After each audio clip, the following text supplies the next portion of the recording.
In 1892, a 7-year-old girl named Margaret received a porcelain doll for her birthday. According to family records, she was overjoyed. She named the doll Isabella and carried her everywhere. 3 weeks later, Margaret vanished without a trace. The local newspaper reported her disappearance, but in the 1890s, missing children cases often went unsolved. Her family searched desperately, but Margaret was never found. The only thing recovered from her room was Isabella, the doll, which her mother immediately locked in a trunk in the attic. According to the family legend, Margaret's mother claimed Isabella's expression had changed, that the doll looked knowing, guilty. The trunk was never opened again, staying in that attic for over 130 years until the estate went up for sale in 2023, when auctioneers cut the lock. Inside was Isabella, looking exactly as she had in 1892, except her eyes were looking in a different direction. When the estate sale workers first saw Isabella, they were struck by her pristine condition. Porcelain dolls from the 1890s are notoriously fragile and should show significant wear after 130 years. But Isabella looked as if she'd been made yesterday. Her porcelain skin was flawless, her glass eyes clear, her human hair wig full, and her Victorian dress intact. It was impossible. The estate workers took dozens of photographs to document her condition. Later, reviewing the photos, they noticed that in every shot, Isabella's eyes seemed to be looking toward the camera. They dismissed it as a trick of the light, but it was unnerving.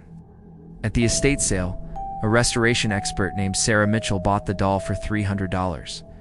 Despite warnings about the family legend, Sarah Mitchell, a doll restorer with 20 years of experience, had never seen a doll in such perfect condition.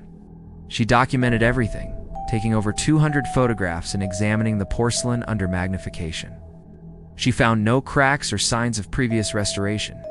Isabella was exactly as she'd been created in 1892. It was unprecedented. Sarah decided to give Isabella a gentle cleaning to remove the dust from her years in the attic. The cleaning took about 6 hours. Afterward, Sarah set up her professional photography equipment with 3 cameras at different angles to document the final result. She positioned Isabella on a turntable and started recording. For the first few minutes, everything was normal. And then it happened. Isabella blinked. Sarah didn't notice it at first. It wasn't until the next day, when reviewing the footage, that she saw it. At timestamp 8:47 p.m. and 23 seconds, Isabella's right eye closed for a fraction of a second, and then opened again. Sarah's first thought was a glitch, but when she checked the other 2 cameras, they showed the same thing at the exact same moment. From 3 different angles, all 3 cameras had recorded Isabella blinking. Not both eyes, just the right one. Slow, deliberate wink. Frame by frame, the movement was undeniable. The porcelain eyelid closed, the glass eye disappeared, and then the lid opened again. But porcelain doesn't move. It's solid, rigid, permanent. It wasn't a trick of the light or a technical glitch. Isabella had winked at the camera, or more accurately at Sarah. She realized the right eye was the one pointed most directly at where she had been standing, as if acknowledging her presence, as if Isabella knew she was being watched. Sarah immediately stopped the restoration. She packed Isabella back into her box and sealed it, but she couldn't keep the footage to herself.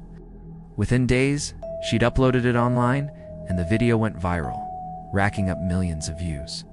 The comment sections erupted in debate.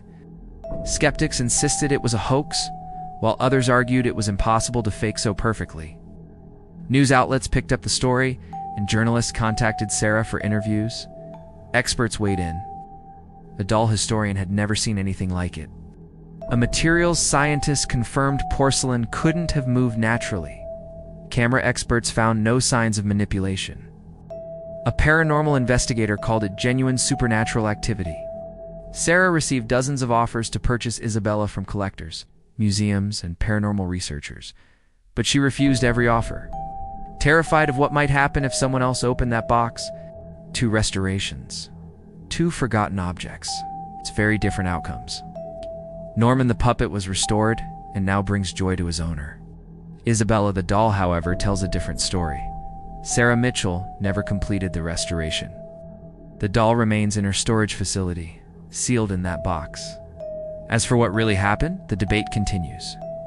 Perhaps some objects absorb something from their environment. Perhaps, as the legend suggested, Isabella was never just a doll. Norman found peace. Isabella remains in that box waiting. Some restorations bring objects back to life, and others bring back something that should have stayed dead.